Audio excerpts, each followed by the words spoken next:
श्री गोपाळ कृष्ण भगवान की जय. लीळा नंबर 514.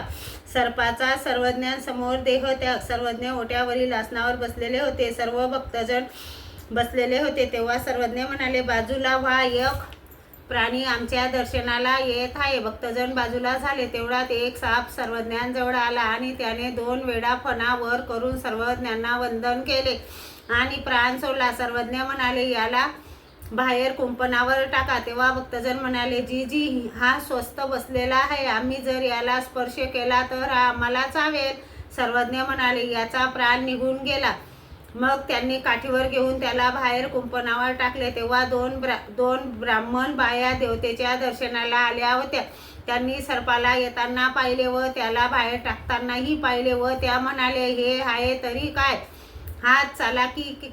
हात चालाकी की काही नजरबंदीचा प्रकार? तेव्हा एक म्हणाली, उद्याला तर असाच दिसला तर सत्य.